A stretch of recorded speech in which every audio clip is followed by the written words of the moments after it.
For TRICHOMES.com, I'm Jesse Batend, and this is The High Ground.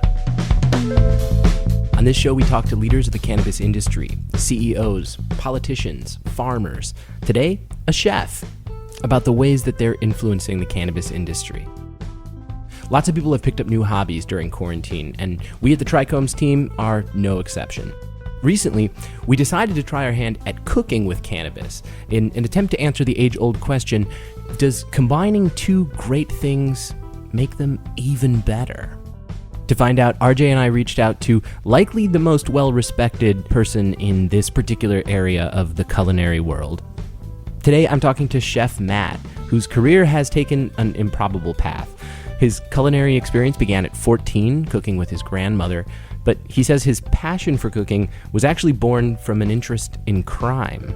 You see, growing up, Chef Matt says the two things that he wanted to do was either be a chef or go into forensic science.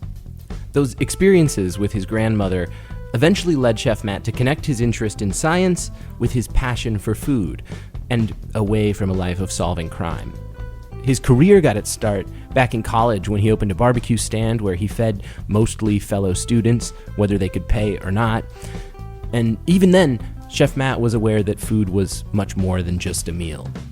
Today, he offers digital cooking classes on his website, chefmattcooks.com, where he teaches people to cook with cannabis, and he also offers a line of CBD-infused products, including cooking oils, honey, and his signature infused barbecue sauce. So, Chef Matt, I have been looking forward to this conversation a lot. I actually just bought myself a little grill, and I feel like I have a few more months to get some use out of it, so I'm looking forward to hitting you up for as much information as I can get. Of course. So let's go back to the beginning. I heard you say that your interest in cooking actually began with an interest in forensic science, which is fascinating. Tell me a little bit more about that. I guess growing up, it was like the two things I wanted to either do was, be a chef or go into, forensic science. Kind of like I was always fascinated how they could find a dead body and then tell you what happened to it, the science behind that. And then later on in life, I realized that, as I became a chef, it's kind of like they kind of went hand in hand because what we're kind of doing when you're cooking food, you're actually changing, like the molecular structure of, the food. So it's, being a chef is kind of science-based too. And when it comes to cooking itself, who got you into it? I'd probably say my grandmother, always watching her cook. And it kind of just turned into a passion. Anywhere I was, I just always kept one eye on the kitchen, whoever was cooking. Tell me about opening your first restaurant. When does Chef Matt become Executive Chef Matt? Well, I think it might have been 1999. Opened up a restaurant in a college town. It was just ghost town in Oklahoma, and they wasn't really much to do there. So I took my refund money from school and opened up a restaurant, and it just kind of became a staple right there by the university, and fed a lot of people through their college days. And what kind of stuff did you serve? It was kind of like a burger stand, but I did stuff like, Mondays would do like meatloaf, Tuesdays would be like pot roast. I tried to make a lot of food that people miss from home. People come in and say, my mom used to make this. Well, call her and see if she'll send us the recipe. Then we would get in there and make it. And oh, wow. Yeah, just if somebody came in and said, if you were there, you really miss my mom's cooking. I'd be like, what is it? And then I'd be like, hey, see if she want to show us how to make it. And you call, get on the phone or have her, back then, send a letter and write the recipe down. And then, we make it. Everybody would eat. Hey, we're making Jesse's mom's, pot roast today. Everybody come try it, It's funny. I was talking to somebody a few weeks ago that I went to college with. They laugh and they just like, man, you realize you fed me for 2 years while I was broke and struggling in college. My philosophy was if you're hungry, you ate. I really didn't care about money. If you had money, you paid. If you didn't have money, nobody was going to go hungry. And thinking about it now, like I said, about 2 weeks ago, one of my buddies, and he was like, man, I feel like I owe you. You fed me.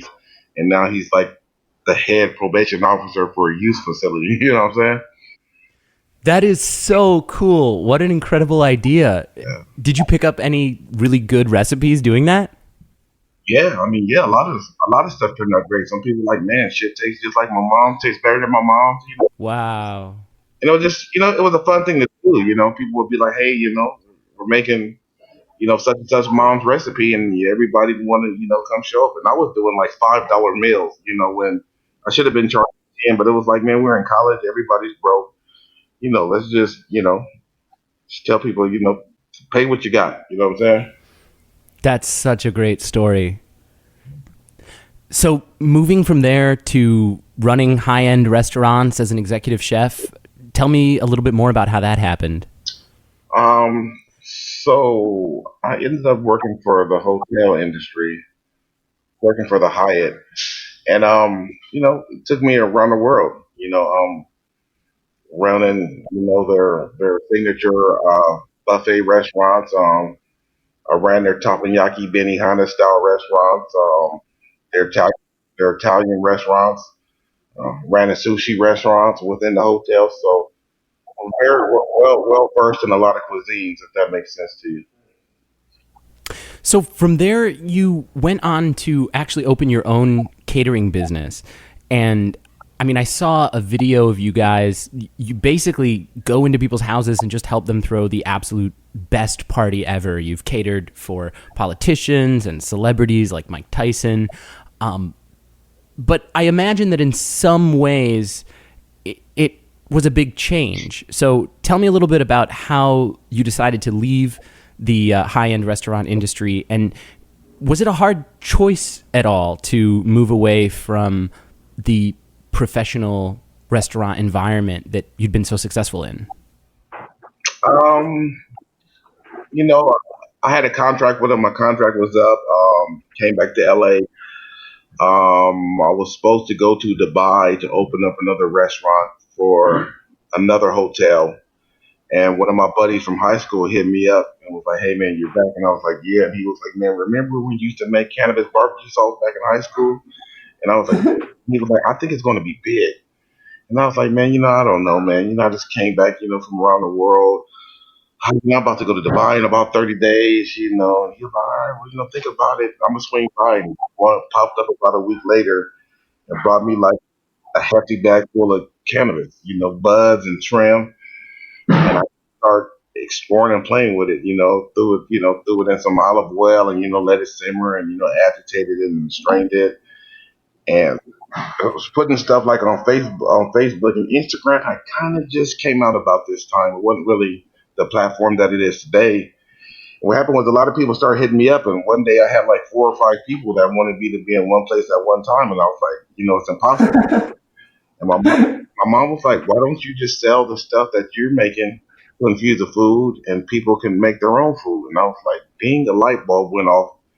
So I started a company called Ganja Eats, and we had peanut butter, jelly, anything, mayonnaise, ketchup, olive oil, vegetable oil, hot sauce. I just started making all kinds of shit with cannabis in it, and we're getting sessions. This was right before it was legal too, so we're hitting a lot of underground sessions and really built up a cult following with that company. And I still have it, just don't do as much with it anymore. But I keep it around for nostalgia. I was going on tour, CBD expos, and speaking at a lot of different events, and it was just like, again, I can't always be in two places at one time, so I was always trying to go more digital, like podcasts or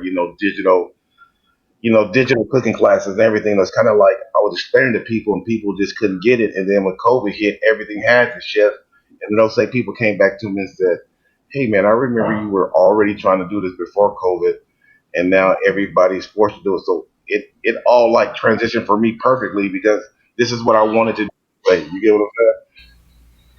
So my coworker RJ, and I'm like so jealous about this, but my coworker RJ got a chance to come over, and you actually showed him how to cook a dish using some CBD oil. Why don't you tell us a little bit more about what the dish was, if people are interested in checking out the video and learning a little bit more about how to do this themselves? Yeah, we did a tilapia with broccolini and like a pesto, and Yeah, we just seasoned it, sauteed it in the CBD, the fresh mat CBD olive oil, and blanched the vegetables, sauteed the vegetables too, plated it, and drizzled some pesto over it. Real quick, fast, and easy dish that you can do in 10 minutes. Light, not too heavy. You could kind of use these oils as a finishing sauce, or you can cook with them. It just comes down to the temperature that you're heating it up to. If you know what I mean. You don't want to cook off the cannabinoids, but as long as you're staying under what 250, you don't go over 300, you should be good.